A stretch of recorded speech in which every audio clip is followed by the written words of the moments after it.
Nous sommes en 1725 à Versailles. Toute la cour du roi Louis XV est réunie pour accueillir en grande pompe des ambassadeurs venus de loin.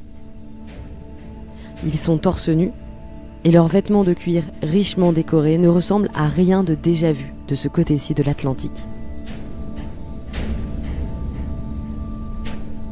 Devant le souverain français défilent pour la première fois les représentants des Osages, des Illinois, des Otos et des Missouri, les nations amérindiennes alliées des Français sur le continent nord-américain.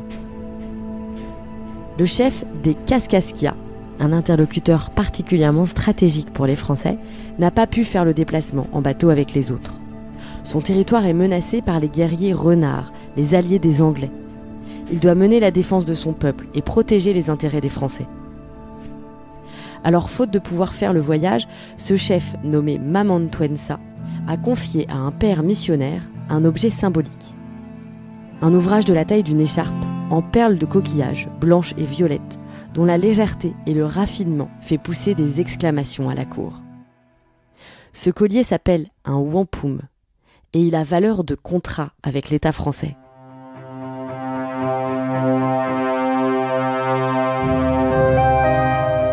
Vous écoutez La Recherche à l'œuvre, le podcast de l'Institut national d'histoire de l'art.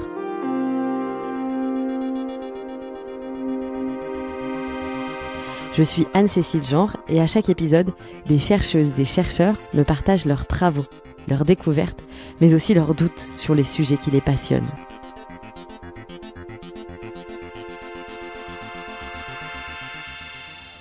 Les wampum, on les a stockés dans notre atelier de restauration et c'est là que j'ai pu les étudier. Donc c'est des pièces en fait qui sont assez souples finalement. Vous avez ce mouvement très fluide des perles. La fabrication de ces perles requiert beaucoup de temps. Donc voir cette homogénéité des perles, déjà c'est assez impressionnant parce qu'on voit derrière tout le travail que ça a représenté. Quand on les manipule, quand on les voit de près, il y a beaucoup d'émotions parce que l'on sait qu'ils sont porteurs d'une histoire extrêmement riche. Paz Núñez Reguero est historienne de l'art et conservatrice au musée du Quai Branly. Elle est responsable des collections américaines du musée et en particulier des collections royales d'Amérique du Nord. On y trouve les objets venus du Canada et des États-Unis les plus anciens du monde, produits par une vingtaine de nations autochtones entre le XVIIe et le XVIIIe siècle, pendant la période de la colonisation française. Alors c'est une collection assez importante, on parle d'environ 250 pièces si on exclut les très nombreuses flèches que l'on a aussi dans cette collection. C'est donc des pièces qui viennent probablement de toutes les régions que couvrait la Nouvelle-France. Donc on a en effet les wampum qui sont des objets diplomatiques importants, mais on a aussi des peaux peintes, des mocassins, des jambières, des sacs, des boîtes en eau corse décorées de broderies en piquante de porc-épic ou d'orignal. Donc c'est très intéressant parce que vous avez quand même une très vaste panoplie de pièces qui évoquent les modes de vie et aussi le style développé par différentes nations en Amérique du Nord. Après, je pense qu'une des pièces les plus surprenantes de la collection, c'est des mocassins qui sont faits en pâte d'ours, qui étaient en usage dans la vallée du Mississippi, qui sont assez émouvantes aussi parce qu'ils ont été très très usés, et tellement usés qu'on a dû mettre une semelle de renfort pour continuer à les utiliser. Donc c'est des objets qui étaient probablement utilisés par des guerriers ou des chamans, remarquablement bien conservés.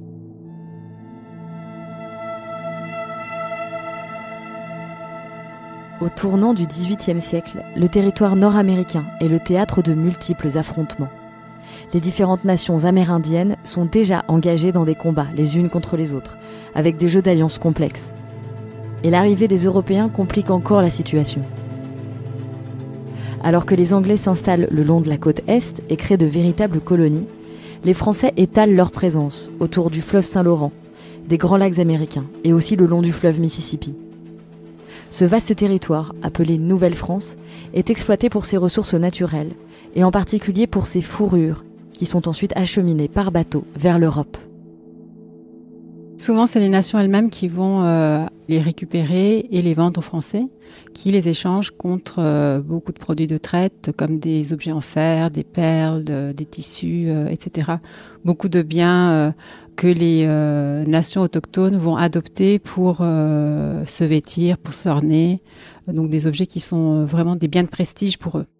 Vous voulez dire qu'il s'agit en fait plus d'une relation commerciale que d'une relation d'exploitation, comme on l'imagine quand on parle de colonisation ? Oui, tout ça, c'est des échanges commerciaux. Chacun s'y retrouve, hein. Ça, il n'y a pas de problème, sinon il n'y aurait pas d'alliance. Il faut comprendre qu'à l'époque, il n'y a pas tellement de Français, finalement, dans ce grand territoire qu'est la Nouvelle-France. Donc, ce n'est pas une présence très envahissante. Cette présence envahissante, elle va s'accentuer lorsque les Français et les Anglais vont commencer à étendre leur territoire. Là, oui, la pression elle va se faire sentir. Et on voit des populations, des nations qui bougent, qui essaient de s'adapter. Pour compenser leur faible présence, les Français passent donc des alliances avec des dizaines de nations amérindiennes. Et ces accords politiques et commerciaux sont matérialisés non pas par des traités écrits, mais par des colliers de coquillages, les wampum. Donc les nations nord-amérindiennes n'utilisent pas d'écriture, donc toute la mémoire, tous les savoirs se transmettent par le biais de l'oralité. Donc par exemple, les messages associés au wampum sont mémorisés par des gardiens de wampum que chaque nation a. Et de génération en génération, les messages associés à ces pièces sont transmis au sein de la communauté. Après la Révolution française, puis l'abandon des colonies d'Amérique par Napoléon Bonaparte, la plupart des objets des collections royales ont été sauvegardés, mais sans aucune information associée. L'épisode de la Révolution française a vraiment été un moment traumatisant en quelque sorte pour la connaissance et l'histoire de ces collections, puisqu'elles ont été recueillies et préservées, mais elles ont été soustraites aux armoires, aux espaces qui les présentaient et où il y avait un essai de classification qui aurait permis de retrouver des indices quant à l'origine des collections. Dans ce labyrinthe d'objets sans attribution que sont les collections royales d'Amérique du Nord, les wampum présentent un avantage pour Paz Núñez Reguero et son équipe, car ils sont souvent associés à des événements diplomatiques, dont il reste une trace écrite. Et en particulier, on a un wampum très connu dans les collections, qui est un wampum qui figure 4 personnages qui portent un arc à la main. Donc ces 4 personnages figurés de manière très géométrique. Et en général, les motifs de petits personnages représentent des nations. Donc c'est a priori un collier qui a servi à matérialiser une alliance avec 4 nations autochtones. Donc si on revient à la visite de 1725, il y a ce collier qui a été offert par le chef Mamantwensa à Louis XV. C'était donc un chef qui s'exprimait au nom des 4 nations Kaskaskia. Et c'est la raison pour laquelle on se dit que ce wampum pourrait être celui qui a été offert lors de cette visite. Avant d'émettre cette hypothèse, Paz Núñez Reguero et son collègue Nicolas Hostole ont eu accès à une archive précieuse. Le récit, par le détail, de la visite diplomatique des chefs amérindiens publiée dans le Mercure de France, l'équivalent au XVIIIe siècle de Paris Match. C'était la seule revue qui était publiée à l'époque, qui faisait un petit peu l'état de ce qui se passait. Donc elle est toujours très étudiée par les historiens, etc.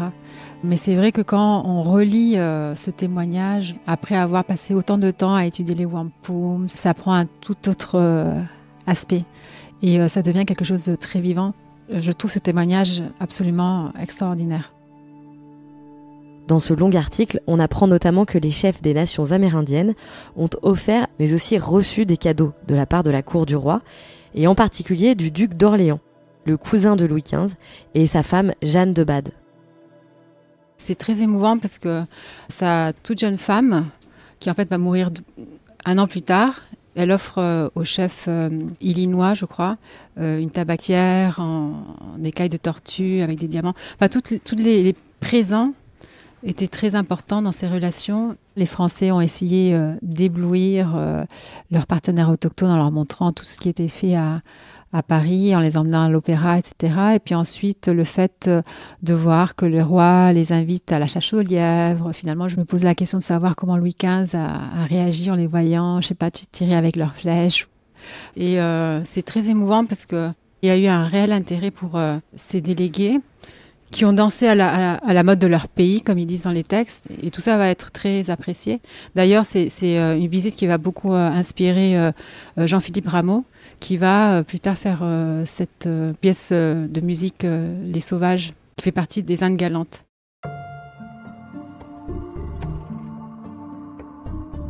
Ce n'est pas la première fois que Paz Núñez Reguero s'intéresse ainsi au contexte de réception et de collection par la société occidentale des objets produits par les nations autochtones.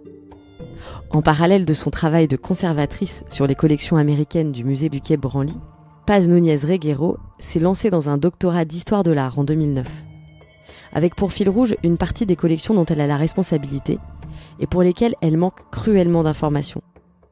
Les objets de Patagonie, cette région située à l'extrême sud du continent américain. J'ai fait de l'histoire de l'art, mais après mes études d'archéologie précolombienne, j'ai été en formation à l'Institut national du patrimoine et j'ai tout de suite pris mon poste au musée du Quai Branly 1 an avant l'ouverture. C'est un rythme assez effréné. Ça a été magnifique de vivre les débuts d'une institution aussi importante et j'ai tout de suite décidé de réaliser ma thèse sur un sujet en lien avec les collections que je gérais, puisque ça me semblait la meilleure façon de mettre mes compétences au service et de la recherche et de l'institution. Mais je me suis dit, avant de pouvoir travailler sur cette culture matérielle, il faut la contextualiser, savoir exactement quand elle a été produite, qui l'a produite, etc. Et au final, j'ai été complètement happée par cet aspect-là, sur les pratiques de collecte, sur les expéditions françaises en Amérique du Sud, qui a finalement été le sujet de ma thèse. Pendant 5 ans, Paz Núñez Reguero travaille sur sa thèse le soir, après ses journées de travail qui sont déjà bien remplies. En 2016, elle obtient une bourse et peut enfin se consacrer à la recherche. Elle passe 2 mois à Dumbarton Oaks, un institut de Harvard consacré aux collections byzantines et précolombiennes dans le département de Colin McEwan, archéologue de formation et ancien conservateur au British Museum. Et j'y suis allée avec mes 3 enfants, toute seule. Donc c'était un peu stressant d'être dans un institut qui a un très haut niveau et une des très grandes attentes. Et du coup, j'étais tout le temps très stressée. Et un jour, Colin m'a dit, passe, viens ici, regarde le ciel, regarde les nuages. Et puis on a regardé un longtemps les nuages. Et puis en fait, il m'a fait comprendre tout bêtement que je pouvais faire du bon travail dans les musées, dans la recherche, tout en pouvant m'occuper de mes enfants tranquillement et que j'avais une grande légitimité à le faire. Et ça m'a beaucoup touchée, étant donné l'admiration que je lui vouais. Et il m'a enseigné en fait à avoir cet équilibre entre le travail et la famille. Et je ne m'attendais pas à apprendre ça à Washington dans le cadre de cette bourse recherche. Paz Núñez Reguero boucle finalement sa thèse en 2018. Après 9 ans de travail, elle voit ses efforts récompensés par le prix Valois du ministère de la Culture.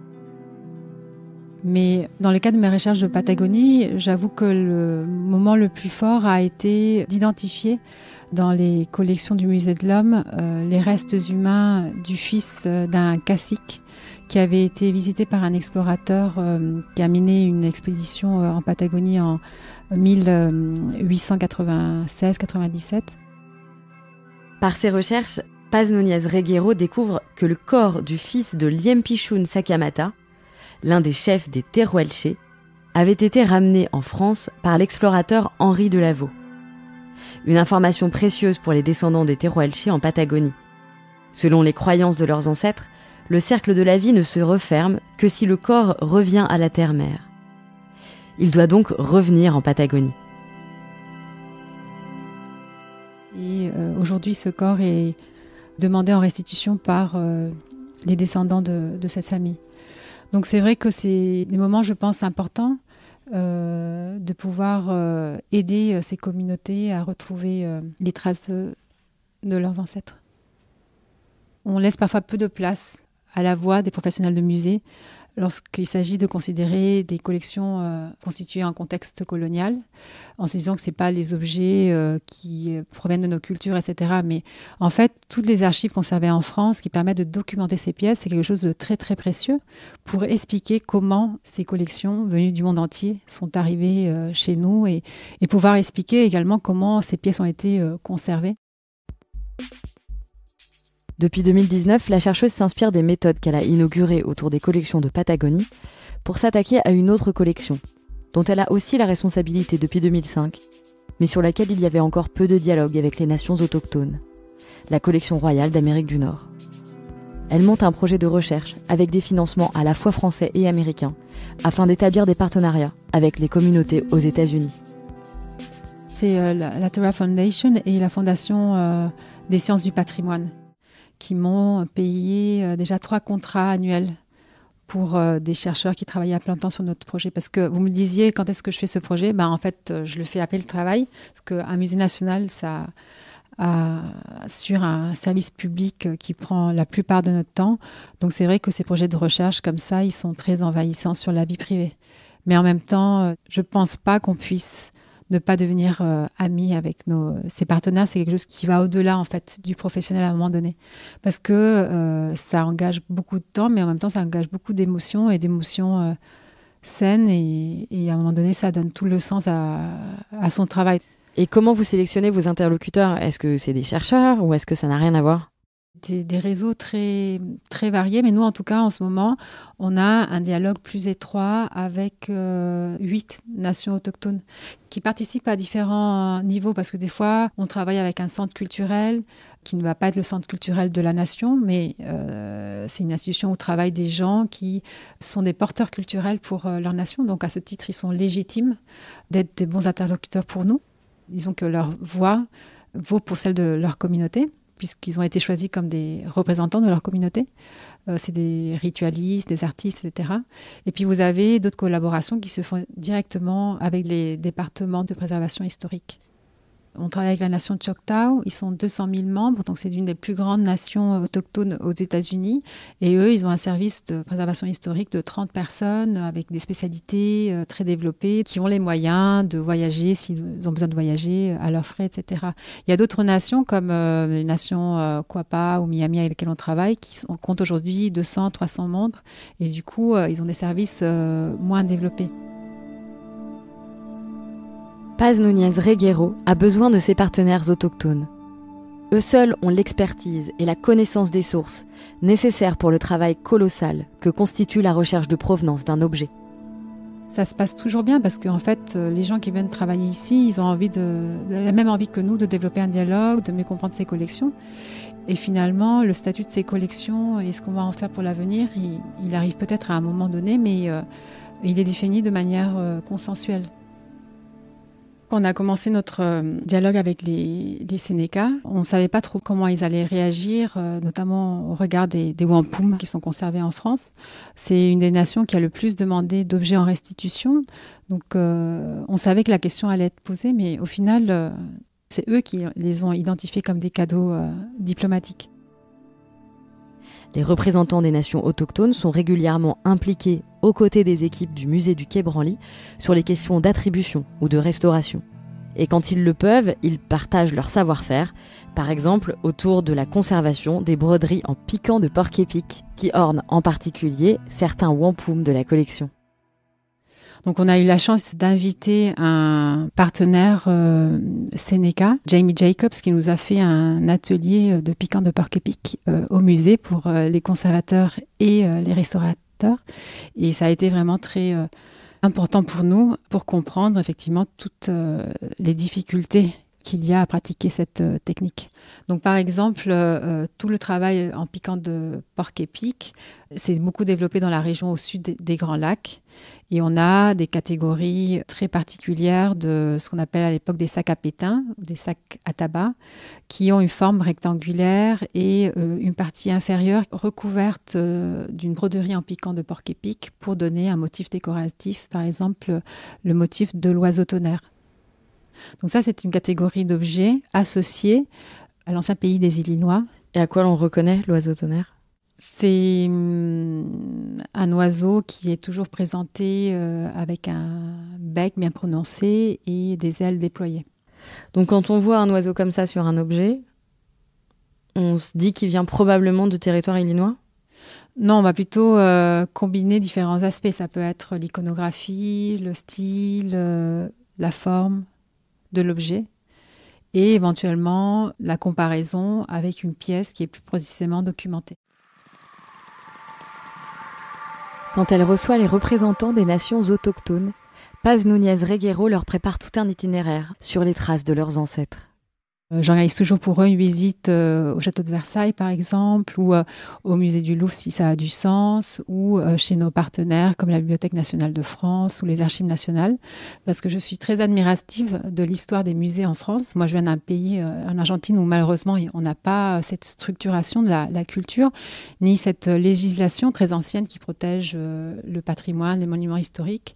Et je trouve que c'est quelque chose d'important aussi à signaler. Aujourd'hui, on critique beaucoup les musées ou alors le fait que nos collections soient inaliénables, mais ce n'est pas des lois qui ont été créées pour ne pas restituer les objets, c'est des lois qui ont été créées il y a très longtemps et qui ont servi à protéger les collections de la Révolution française, de beaucoup d'événements qui auraient pu être dévastateurs. Et pendant ces périodes, en fait, on a protégé l'art français, mais on a aussi protégé l'art du monde entier, en fait. Je veux que quand les partenaires autochtones repartent chez eux, ils aient leur propre expérience de ce que sont ces lieux d'histoire et de conservation, pour comprendre que les nations autochtones qui venaient ici en représentation, où les objets qui ont été collectés ou offerts étaient vraiment très valorisés. Dans le voyage des invités de Paz Núñez Reguero, les wampum occupent une place à part. Ils sont le symbole de la souveraineté passée des nations amérindiennes, avant leur lente descente aux enfers et la négation de leur identité par les gouvernements canadiens et américains. 2 de ces wampum sont conservés dans la cathédrale de Chartres, et ils ont gardé toute leur histoire.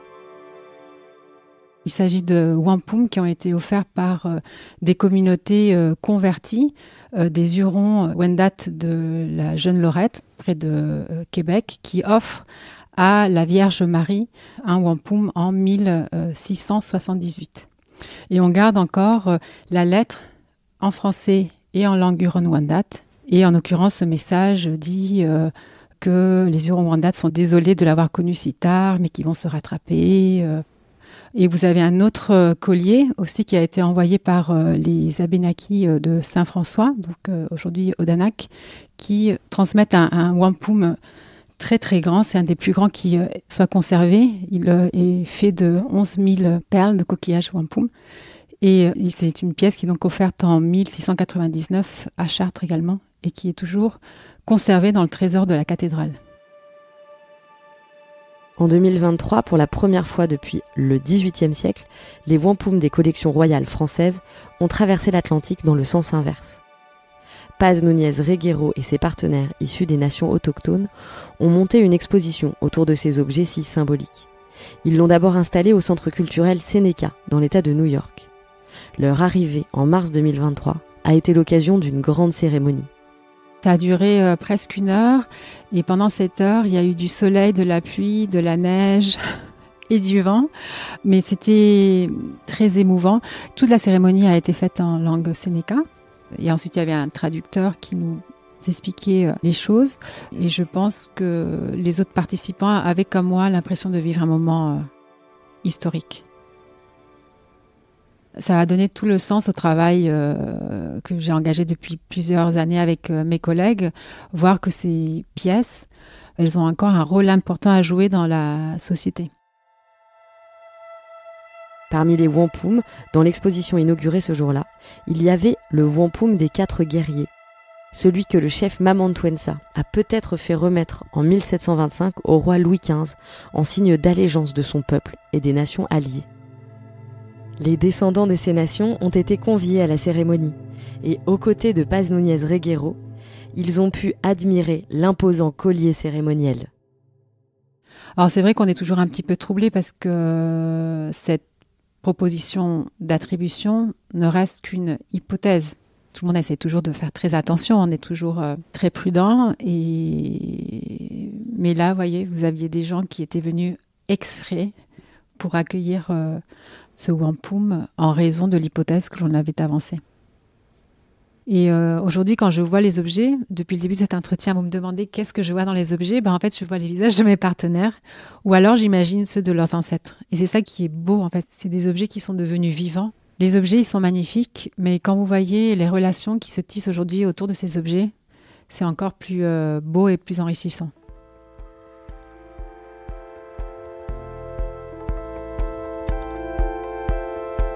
Après l'État de New York, l'exposition Wampum Haute Goa, l'aboutissement de 3 siècles de relations et 4 années de collaboration, sera présentée à Montréal, au musée McCord, jusqu'à fin mars 2024.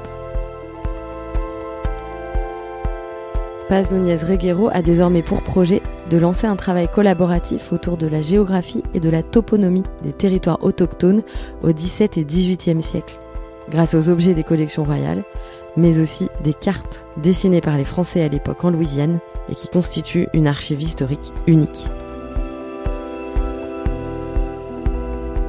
Ce podcast est produit par l'Institut national d'histoire de l'art en partenariat avec Beaux-Arts Magazine. Merci pour votre écoute.